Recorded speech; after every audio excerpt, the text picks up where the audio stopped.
Okay, so before we do any introductions or anything like that, first thing I want everybody to do is just kind of picture this situation. You want to try something new with your students, so you decide that you want to do a virtual science lab in class, but you don't know where to start. So you ask a pretty tech-savvy friend for recommendations. This friend is super excited to help. In fact, she's so excited that within a matter of 20 minutes, she has created a list of 25 links to various virtual science labs that she has found on the web. And it looks something like this. So with that image still in mind, please share the following in the chat pod. How would you feel and what would you realistically do with a list like that? Okay, so we have overwhelmed, panic, feigning, click on each link. I would be intimidated. I would have a wider range of choices in big caps. Nothing. So lots of good responses. That's what I was expecting. Okay. So have you experienced a situation like that yourself? If not, have you ever felt overwhelmed by the number of resources on the internet? Lots of yeses, it looks like. Okay, great. Okay, so now if you could go ahead and just let us know who you are and what you do in adult ed, just to give us an idea of who all is here. Instructional coach, high school instructor, teach business tech, ESL teacher, HSC, ESL. You've got a wide variety. Okay. You also have an AEL coordinator I just saw, so wide variety. Great, that's perfect because this tool can be used for a wide variety of people. Okay, so this is today writing the Wakelet wave into adult education. By the end of this session, adult educators will be able to define a curation tool and identify key features of Wakelet and understand basic functionalities of Wakelet. So today's presentation is going to be an introduction to Wakelet. And then we have part 2 next week, which is going to be more of a how-to and more examples of how to use it in adult education. So Wakelet is really a curation tool. So we're going to look at defining what a curation tool is.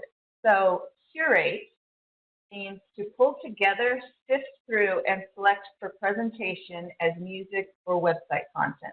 So it's basically like a music playlist would be a good example. And then I got this definition I got from Beth Cantor. She calls content curation the process of sorting through the vast amounts of content on the web and presenting it in a meaningful and organized way around a particular theme. So based on the 2 definitions, can you think of examples of curation tools that maybe you're already using?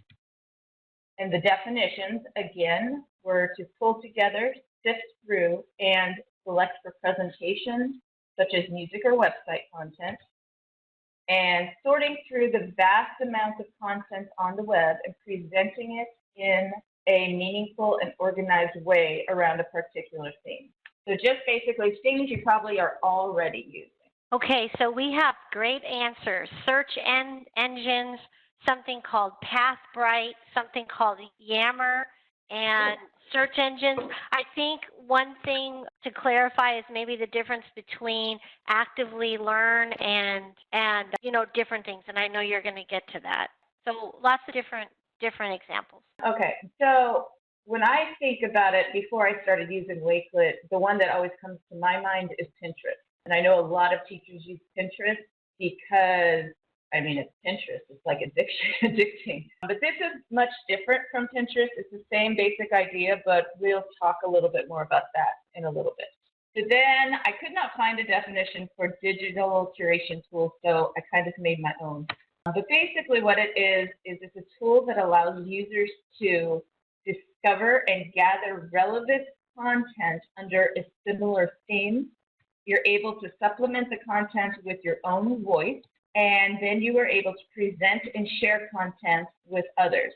So instead of throwing together a whole big long list of websites and you haven't even looked through them, You're really looking to gather relevant information. So you're looking for the best and you're trying to bring it together and not have an overwhelming amount of it. You're just trying to have a nice amount of it with good content that follows the same thing.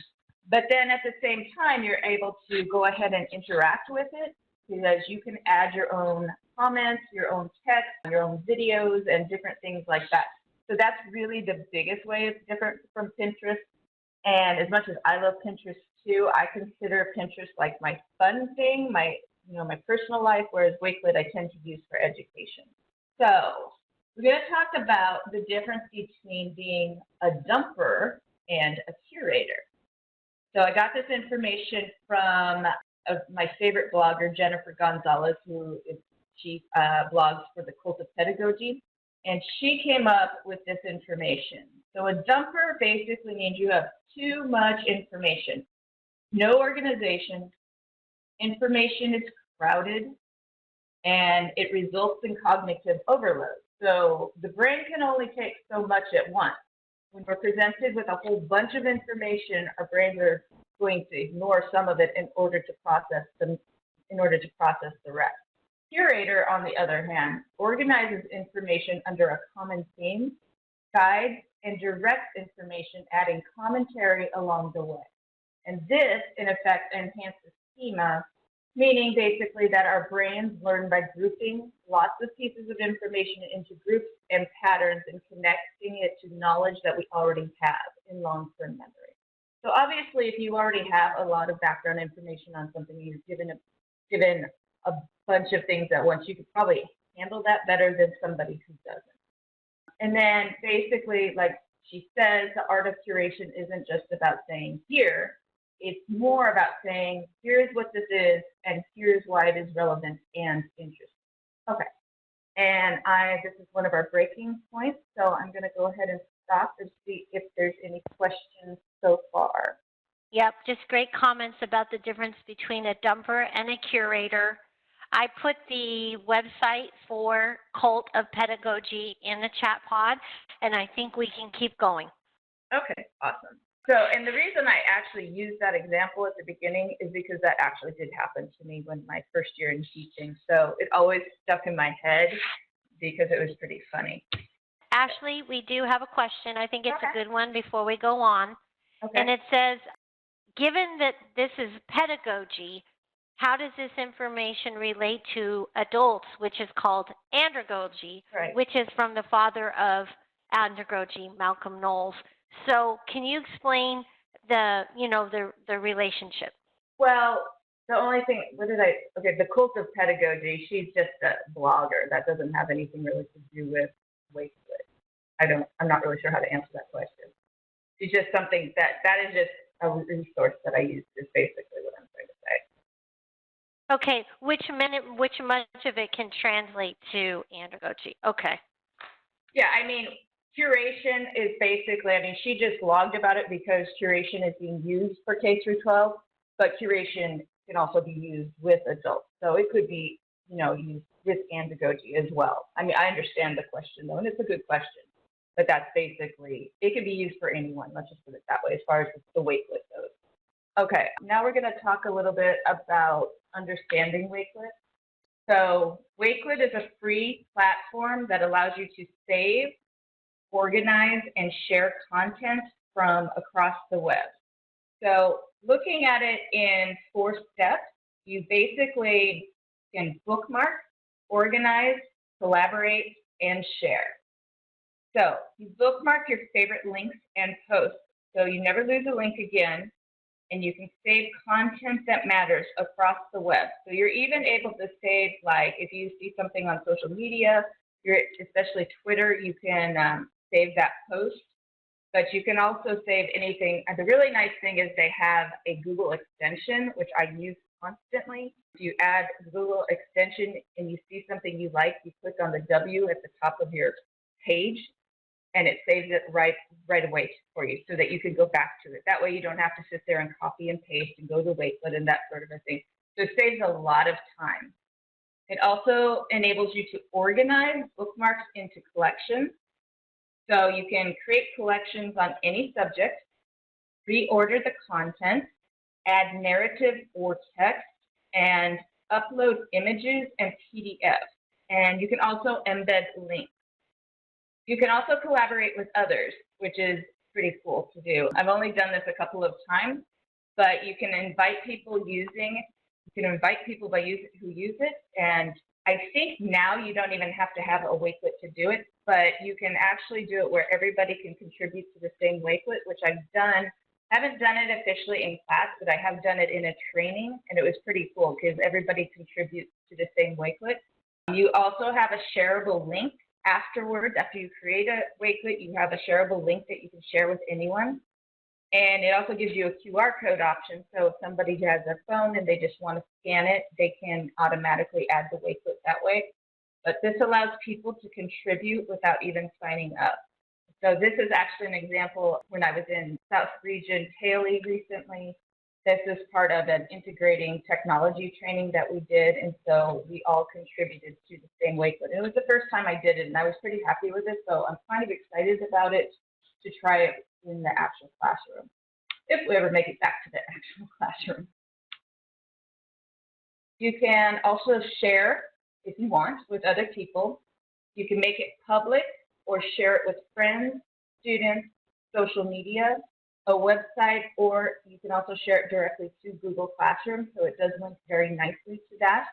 One thing that, just kind of a side note, something that I had recently done was I actually used Wakelet to create a hyperdoc, which I'll be showing that later. But the reason I chose to use Wakelet instead of using a classic Google document like I normally would was because I could actually just take the link and I could share it with anybody, and anybody could actually do the lesson. Because if you don't know what a hyperdoc is, sorry, it's a digital lesson that's very engaging. But I created it that way because I wanted anybody to be able to use it instead of having to link it to Google Classroom or anything like that. So there's a lot of opportunities to use this in the classroom. You copy, you embed, and so much more. So it notifies users when they add your tweets to a collection. Export the collection as PDF. So I really like this feature as well, and I use this at almost every presentation that I do, live presentation. Instead of handing out my slides, I create a Wakelet, and it prints really nicely, and it makes like a nice little handout. You can allow other users to copy your collection and build on it. So if you see something you like, and you're like, hey, I want to keep that, you can make a copy of it, and then you could change it or edit it to meet your needs. And then you can also embed your collection onto your website or blog. That is something else I really, really, really like to do. I've done that on a couple of websites that I have, and it's just nice, and it's clean, and it's easy. So the first thing is there was a question here from Gareth. I've been making my Wakelets public so students can read them. I assume that's not enough to make them editable. So I guess the question is when you share a Wakelet, is there a way for people to edit it, move things around, and things like that? And okay. Claire kind of had the same question. No, Doris had the same question. And then at some point, okay, so here's another question. Is it easy to access view on a mobile device and cell phone? So two basic questions. How easy is it for them to add, make it editable on the Wakelet, and the access to different devices? Okay. So to answer the first question, so that's something I wanted to mention too. So when you create a Wakelet, you have options. You've got three options. You can keep it private if you don't want anybody else to have access to it. It's kind of going around the question, but I will get to the question. You can keep it private if you don't want anybody else to see it. That's fine. But you can't share it. So the second option is you can, and I can't think of the name. I'll have to look it up in a second. I can't remember what it's called. But you can share it, but you only share it with like colleagues or, yes, thank you, the extension. Thank you, Tiffany. Tiffany's been using it too. You can do it where you get a link, but anybody with the link will see it, but it won't be made public, so nobody can see it. And then the third thing you can do is you can make it public, and that's where you would be able to copy it. Once you copy it, it's yours. So it's kind of like Google, you know, when you make a copy of somebody else's Google document, because then it becomes yours, right? And then you can do whatever you want with it. It's the same idea. So there's no way that anybody can mess up yours, but you can mess up the Wakelet. So that's where you would be able to copy it. Once you copy it, it's yours. So it's kind of like Google, you know, when you make a copy of somebody else's Google document, because then it becomes yours, right? And then you can do whatever you want with it. It's the same idea. So there's no way that anybody can mess up yours, but they can always make their own and then make changes to it from there. And the other question, sorry, the other question, yes, they have an app. So Wakelet is good on phones, and even if you don't have the app, I've had people use it on their phones even without the app. So they just go to the website. So it is good and it's mobile friendly, which is something that's really important to me right now, especially going through all the stuff we're going through right now. Okay, so if you invite your classroom to contribute to a Wakelet, they can edit it? Yes, they could all work on the same one together. I don't think I'd want my whole class to work on it together, but you could do it in groups. And it could be like a collaboration research activity, something like that, which would be super fun. Which I've always wanted to do it, but I still haven't done it. But I really like the idea because then instead of, just going out and having random stuff everywhere, they could bring everything to one place and then they can write about it. Or they can add videos to it, or they can add images to it. You can add pretty much everything to it. I just saw they can add but not edit. They can do both in the collaborative mode. So they'd be able to do different things on it. So it would make for a nice little group project is how I see it. And remember, everybody, there's going to be a part two to this next week. So Ashley's going to go into a lot more of creating and changing and looking at how to develop these things, right, Ashley? This is more of just an introduction today. This is, yes, exactly. So, and honestly, I'm way ahead of myself. I did not plan this out at all the way I thought I was going to, but that's weird for me because usually I run out of time. So I'll probably have time to show more examples today too than I thought I was going to have time for. So we will have an opportunity to look at Wakelet a little bit closer and maybe even look at Wakelet in adult education, how I see using it, what I've done so far and what I hope to do in the future. Ashley, maybe what we can do too, because I think it would be beneficial, is to show like your example of what you used at the PD event last year. Show what it looked like as the presenter, and then maybe be able to show them what the PDF handout looks like, because I think people would be interested to see that at the end if we have time. Okay.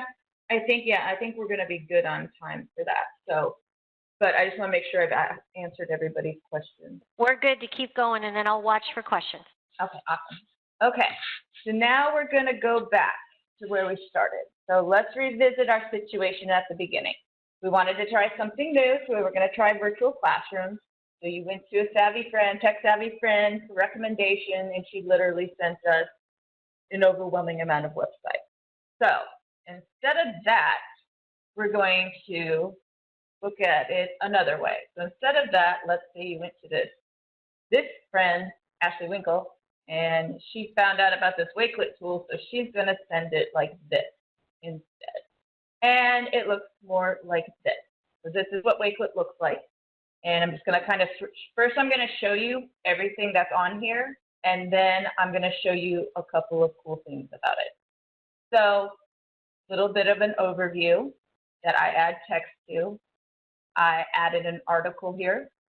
And then I give her specific virtual labs to choose from, but not too many. I try to pick things that I think are high quality, that I've used myself, that sort of a thing, instead of just throwing all those websites at her. And then down here, I went ahead and added a little video about it and just a little bit more information about it. So it's a little less overwhelming for one thing, but also it's just visually less stressful. Like, this does not give me stress. This makes me feel like, okay, I can actually go through and read through this and take the time to explore it. Whereas if you just send me a whole bunch of links, I'm just going to get stressed out and I'm not going to look at any of them. I might look at the first one and then I'll get distracted and I'll walk away and I'll forget all about it and I will not go to all those links. And that is literally what happened to me. I never did the virtual lab ever the way I had wanted to. I mean, I've used a few of these resources here, but I never actually did the virtual science lab the way I had wanted to. But anyway, so now you see it's visually more appealing for one thing. But then there's some cool things to it also. I think this is my best example. When you have something like an article or anything like that, they now have what's called read mode. So it's an immersive reader. When you click on it, you have all of these options of things to do. I can click on play and it'll read for me. I have the text option, so I can make it bigger. I can make it smaller. I can, right now it's on increased spacing. I can change the font. I can change the colors. So you really have an opportunity here for those students with learning disabilities. And this is the student. I mean, if it was a student, that's looking at it. It's the reader who can do any of these things. You can also expand. And then the other thing is it also does, and honestly, I've never used these features. I kind of just discovered them just recently. It says these different parts of speech. And then this is what's really cool. They've got a picture dictionary. You can also do it this way if that's easier for your students to read. So it blocks the rest of it. And they also have translator. When I click on a word, it shows me a picture, which I absolutely love this. And I know that there's other products out there that do this as well. It's just that it really surprised me that Wakelet did this. You can also hear it. So there's a lot of opportunity there for differentiation and things like that. So Wakelet is kind of an interesting company anyway, just kind of a side note, because they did not start with education in mind. They just knew that basically there was too much information and they were just in constant overload. So they wanted to find something that was just better and simpler for everybody. But educators got really, really involved because they saw so much opportunity with this. So when they realized how involved educators were, they became more involved with the educators. And so I've even presented with one of the guys from Wakelet on it because they're just really into it. So they keep making these constant changes. Just recently, they made a change, literally like a week ago, I think it is, that now it saves as you go, which is a wonderful feature so you don't lose anything. And then this immersive reader, basically Microsoft jumped on this and said, whoa, this is a good product. And this is 100% free. There is no pro version. I don't know if that's going to change. When I've talked to them, they said they don't want to change that and they don't have any intention of changing that. So hopefully that will remain, but somebody pointed out to me the other day that Kahoot said that at one point too. So hopefully it stays this way. But that kind of gives you an idea of the immersive. Now, the immersive reader works for text and articles, basically. It's not going to probably work like on SET, which is a simulation. I mean, it says it does, but it's not going to do like the whole website, I don't think. No, so it just kind of takes you to the website from there. And then you can see though, now as the person who I just sent this to, let's say, they can see, basically they're not going to be able to do anything, but you see that they can make a copy if they want to. They can easily make a copy. It takes 2 seconds. You make a copy and now it's yours and it goes to your Wakelet collection.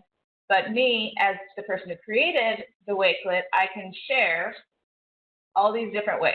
So I can share a link, I can use a QR code, it can go to Facebook, Twitter, I think that's Clever, I'm not sure. I have no idea what that is. But Remind, Google Classroom, these are all things, these 4 anyhow are all things I use anyway. And it really links nicely to all of those things. Okay, and I'm gonna stop for a moment and see if there are questions or comments that have come in. Okay, let me just take a minute to see here. They love the features, you know, the being able to track, highlight, the little button. A comment was, I had no idea that little button did so many things, which I thought was awesome. And there was a question from Latricia Sanchez. So it does this with any text you add. I think that has to do with that button. Oh, yes, yes. Text and articles. Because you'll notice on one of them, I was looking earlier, when I clicked on it, it said it wasn't ready or something. Yeah, it won't work on it won't work on all websites, but it does work for articles and it does work for text. So if this is a good time, maybe you can address it now or not. So this is where I've got questions about how is this different from a HyperDoc? How can you explain how a Wakelet is different than a HyperDoc? How do they interact with it versus a Wakelet? Can I just pull up an example? A HyperDoc is usually, Wakelet that's what needs to be explained. A Wakelet can be a HyperDoc. There's no reason it can't. It's just Wakelet is more of a tool that you can do a lot more stuff with. A HyperDoc, in my mind, is more of, it's just a digital lesson. So in these days with HyperDocs, when we first introduced HyperDocs, I basically said it always had to be with Google. Well, guess what? Technology changes all the time, and I no longer believe that to be the case. Because now you have different tools, because even tools like formative that we've done in the past, you could turn a formative into a HyperDoc. So there's a lot of different things that you can do. So this is one that I actually did in class. This was my first one, I think, officially. Claire, who's in here today, she did this with me. We had our classes combined. So we decided to start it out with this. What was nice about doing this in a remote situation was I have everything right there. So I didn't have to go out and grab anything. I mean, you could do, of course, you could do that with like presentation tool or something else, but everything is right there. So the nice thing about this is it walks me through step by step, just like a HyperDoc does. And I kind of, at first I didn't call this a HyperDoc, but I've changed my mind on it. I think it is, because it's a digital document where you're going out, you're exploring, you're engaging. The difference, the way I did it this time, was I did most of the activity and let the students engage with me instead of sending them all over the place when they're on their phone. So I had them walk through. We did a KWL chart that kind of goes through, what do you know? What do you want to know? And then we go through, I add text here again. And then we did, this is a ed puzzle. I feel like we've done tech and tells on all of these tools we have. Then I went ahead and I was able to easily embed an ed puzzle video, which just kind of takes me out to the link so you can see the similarity with a HyperDoc. The nice thing is, again, I could have the students do it in class, but they could also go out and they could do it on their own. Because my original version of this, I had it in mind that they would just be doing it independently since they were at home. But then I thought, no, we can do this together in class. So we did it that way instead. And then we just kind of go through, and at the end we do a quizzes, we go back to our KWL chart, and then they continued on their own with an actively learn.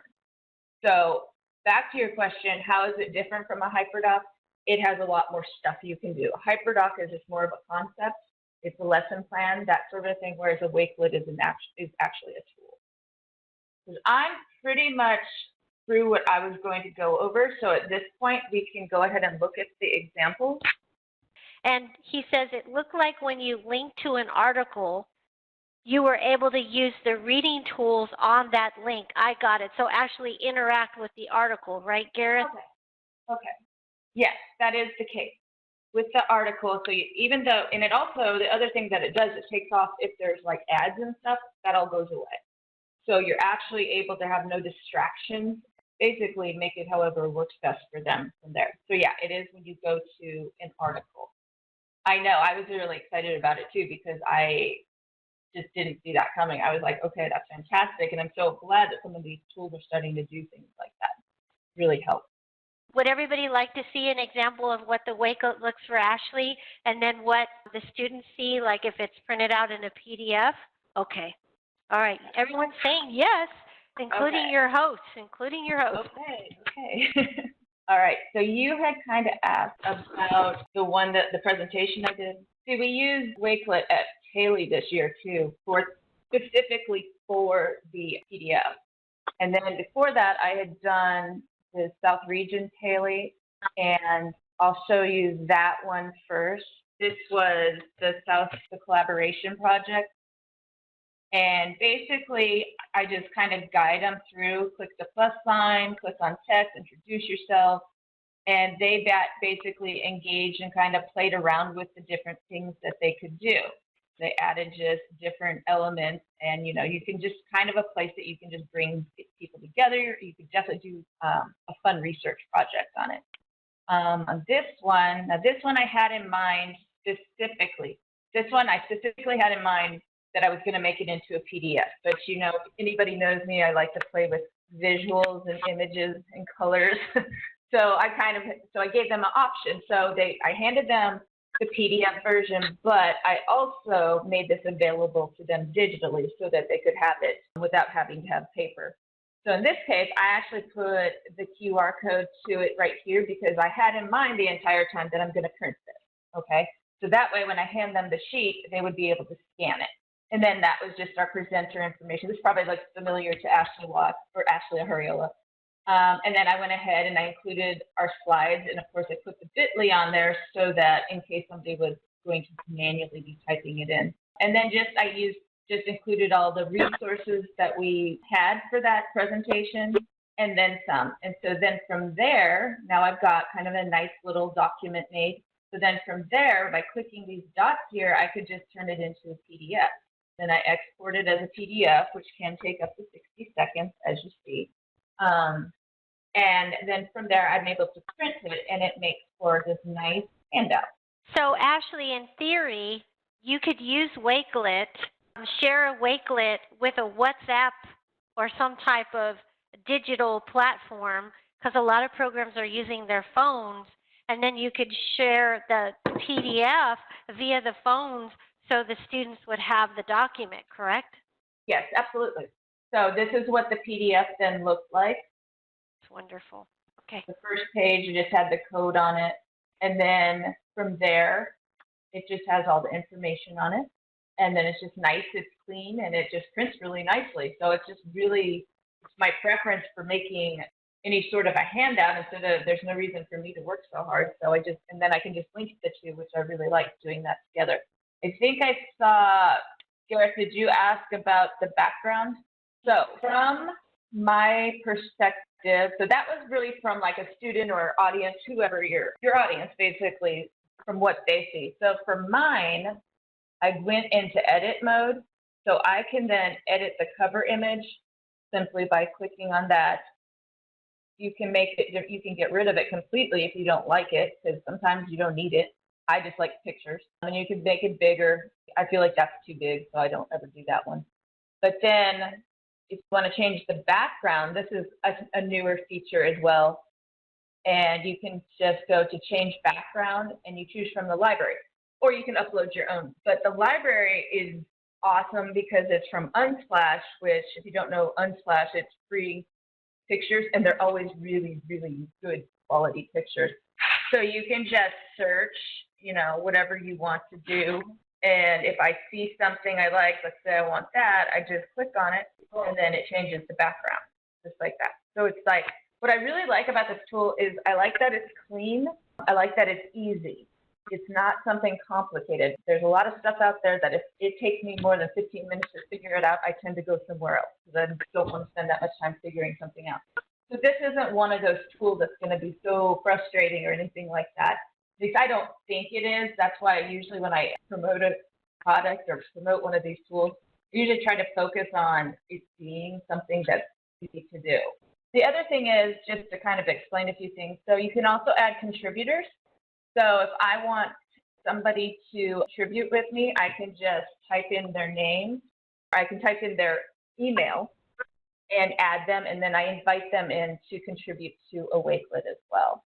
And then, of course, I can share it, and these are all the other things you can do. You can change, you can delete it if you need to.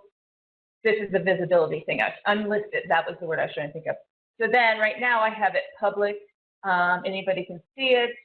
And then you can do it unlisted, though, if you just want like your own organization or just your own class to have access to it and nobody else, then you can do it that way. And then the other option is private so that it's just yours. So maybe you just have something personal you're just kind of wanting to get ideas for, some sort of brainstorming things like that, then you might want to do it private because you don't really care for anybody else to know about it. It does default to private. Okay, other questions? They just think it's an excellent resource. Thank you for going over, you know, the different ways you can share too. Okay. Oh, no problem. And, you know, and you can also search others. There's a bunch of them that are already out there. You can always search them. I don't usually do that because I usually just find that I just have a need for that all the time. The other thing I did want to show you, Google Chrome, you know how they have Google extensions. They have an extension, and so I highly recommend, if you start using Wakelet, I highly recommend you get this extension because it is a lifesaver. So let's just say that I'm trying to think of somewhere I could go. And I find a blog that I can't live without. here. But anyway, let's just say I see a website. I'm like, oh, I got to keep that for later. I click on the Wakelet button, and here it brings me to all my stuff. So if I already have a place in mind that I want it, so see, I have favorite educational blogs, I can just simply click save, and it saves. And I don't have to do anything else. And I can just go back to it, and I can find it. But if I don't have any place I think of to put it, I can always just create a new collection. Description if you want to. I create it, and it's done.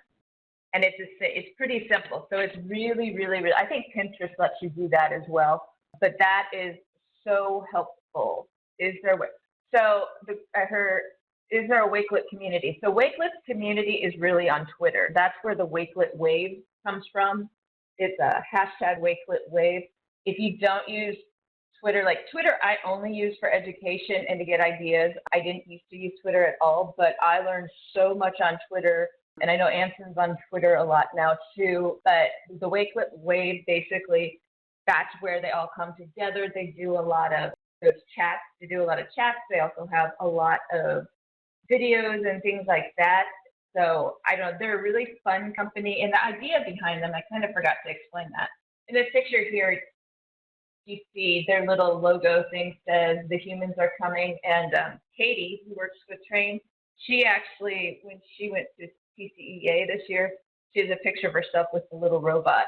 But anyway, the humans are coming. The idea behind that is basically we have all this technology, but we need humans in order to really grasp and organize all that technology. So technology isn't just here to replace us. We are here to utilize technology for its purpose, which is it's a tool, and that's exactly how it should be used. Okay, but anyway, so I'm going to go ahead and finish up then.